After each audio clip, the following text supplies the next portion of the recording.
Has your grocery bill and the thought of scarcity made you think about growing your own food? Take a listen and see how you can get started right now. Yes, in the dead of winter. Hi, it's the Urban Lady Prepper. You've seen the farmers and gardeners providing growing tips all over social media. You may have skipped past them or scrolled on because you didn't feel gardening was something you could do or needed to do because you could go down to the store and get what you wanted. Well, with the cost of food spiraling out of control due to price gouging, drought, global conflicts, and other factors, you may have started thinking about growing your own food. You may have doubts because maybe you've never tried to grow anything before. Maybe you can't keep a cactus alive. Maybe you're thinking that even if you did grow your food, would it be enough to feed your family? What if you live in an apartment with limited space? Since my launch in early June, I've always championed a couple of things: growing your food and catching and storing as much water as possible. Anyone following me will see that, unfortunately, many things I've spoken of have come to pass. Food prices have skyrocketed, and the problem of drought has increased to the point where there was a recent summit to discuss the problem, which will, if not addressed, have a serious global impact. So I'm glad that more people are deciding to try and grow something, anything, that will put a dent in their grocery expenses. So, where do you start? Just as with prepping, there's a lot of information out there about gardening. The best place to start is the why, what, and how. We've already established why: the cost of groceries and increasing shortages. Next, you have to figure out the what.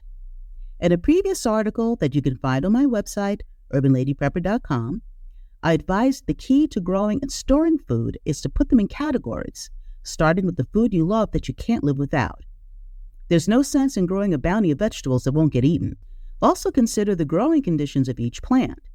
Find out your growing zone, easily found online using your zip code.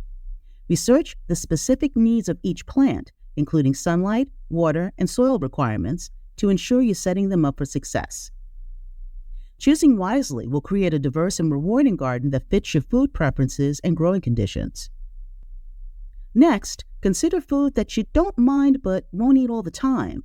And then lastly, the food that you don't particularly care for, but they're easy to grow and have for the sake of trading or an emergency. Once you've decided what food you want to grow, determine how much you think you'll need and what it will take to store it.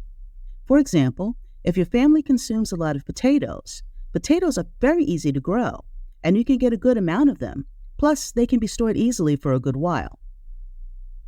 There are resources on the internet that can give you a good idea about how much you would need to plant. As long as you have power, many other things you can grow, such as peas or greens, can be frozen to harvested. Start with a couple of items so you don't feel overwhelmed, and find out all you can about growing them. I also recommend getting one of those live herb plants you see in the supermarket, so you can get into the habit of tending to and maintaining something you can eat. Once you've determined what you want to grow, how will you do it? Where will you grow them? You may tell yourself, it's mid-January. What can I grow this time of year? A greenhouse is one way to force the growth of items off-season or start seeds. Another answer is grow lights, easily found online and relatively inexpensive. If you have a shelf, you can grow something. There are small kits that will grow herbs, tomatoes, and lettuce, as well as kits that will grow microgreens, which are great for salads and very nutritious. There are even kits to grow mushrooms. These may be a good gateway for watching food grow and getting excited about it, while getting into the habit of watering and providing any plant food. On the other hand, you may have decided to go whole hog and set up an actual garden. Whether it's a vertical garden that you can have in a small home or apartment, or garden beds in a backyard, you may feel that it's not worth it to grow a little bit when you can grow a lot. And I couldn't agree more. However, it's the dead of winter. What can you do right now? Winter may seem like a time to hibernate from gardening, but January and February are perfect for laying the groundwork for your garden, whether it's for your first garden or you already have one. During these months, it's essential to focus on planning and maintenance tasks that will set the stage for a successful growing period. Since you've already decided what you want to grow, ask yourself which areas received the most sun and which stayed shaded throughout the last growing season. This will help you decide where to plant sun-loving vegetables and where your shade-tolerant plants might thrive. By carefully evaluating your space now, you'll maximize your garden's productivity come spring. Remember, a well-thought-out layout can lead to a healthier, more efficient garden that's easier to maintain throughout the growing season. Use your creativity. Sketch out a rough plan to visualize your garden's appearance. You can also include non-edible plants and other decorative items to make the area not just a place of sustenance, but also of beauty and peace. Then, order what you need. This is a great time to order seeds and supplies, so you're all set when planting season arrives and ready to plant your desired crop, which is probably earlier than you think. For example, some vegetables, such as kale and carrots, thrive in cooler temperatures, making them perfect for early spring. Herbs like rosemary and thyme are hardy choices that often withstand unpredictable weather. In places with milder weather, grab some cold hardy seeds and bare root perennials. Stock up on essentials like potting soil, compost, and fertilizer to avoid last-minute trips during the busy planting season. Also, you may get some discounts or deals since it's off-season. Familiarize yourself with basic gardening tools and get them now so you'll have them and beat the spring rush. For those already having gardening tools, don't forget to give them some TLC. Winter's downtime is perfect for this. Clean thoroughly with soap and water to remove dirt and debris, and let them dry completely to avoid rust. For tools with blades, like pruners and shears, sharpening is essential. A sharp blade ensures clean cuts, reducing plant damage and promoting healthy growth. You can use a sharpening stone or file to do this. Remember to oil the metal parts afterwards to keep them lubricated. Well-used wooden handles may benefit from a light sanding and a coat of linseed oil to prevent splintering. By maintaining your tools now, you'll ensure they're ready for the rigors of spring gardening, making your tasks more efficient and enjoyable. If you already have garden beds or plots, consider the previous year's plant placement. Determine if any adjustments should be made regarding location and whether crops should be rotated to prevent soil depletion and pest buildup. Now is a good time to enrich your soil with organic matter or compost. Speaking of soil, effective soil preparation is a cornerstone of productive gardening. Select quality organic soil for raised beds and containers.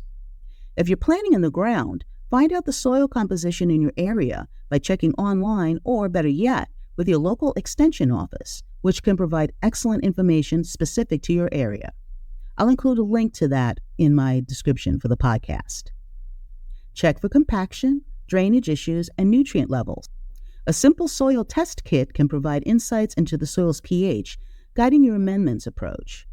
Once assessed, enrich your soil with organic matter like compost or fertilizer. This boosts nutrient content and improves soil structure and moisture retention. If your soil tends to compact, consider incorporating perlite or sand for better aeration. January and February are optimal for these tasks since amending soil during these months gives it time to integrate before planting. Covering your beds with a layer of mulch can protect against erosion and suppress weeds. Proper preparation now lays the foundation for healthier plants that will produce more. For gardeners in milder climates, January and February can be the perfect time to start sowing cold, hardy seeds. These seeds are resilient, capable of germinating in cooler soil temperatures, and can kickstart your growing season. Varieties like spinach, kale, and peas are excellent choices known for their ability to thrive in chillier conditions. Before planting, ensure your soil is well drained and enriched with organic matter to support healthy growth. You can sow these seeds directly into the garden, covering them with a light mulch to provide additional protection against any unexpected frost. Or start them indoors in pots with grow lights if needed. This early sowing extends your harvest season and can free up space later for warm season crops. By giving cold hardy seeds a head start, you ensure a steady supply of fresh produce as the season warms. Clearing or maintaining your garden during winter saves extra work later. Begin by clearing away debris, such as fallen leaves or dead plant material. Pruning is another important task. Trim dead or diseased branches to promote healthy new growth. This is also the time to inspect fences, trellises, and other structures for needed repairs. Keeping pathways clear and tidy will make accessing your garden easier when the weather improves. Mulching around existing plants helps to regulate soil temperature and retain moisture, setting the stage for good spring growth. Keeping up with these maintenance tasks creates a healthier environment that encourages good plant development and minimizes future issues. Plus, you spend more time gardening than repairing, cleaning, and clearing. Once you have your seeds, organize them by planting time and keep them in a cool, dry place until needed. Consider creating a planting calendar to track important dates, including seed starting, transplanting, and expected harvest times. This helps manage time efficiently and maximizes yield. Recheck your soil conditions and make any last-minute amendments. Additionally, if you're starting seeds indoors, take a moment to clean and set up seed trays or pots.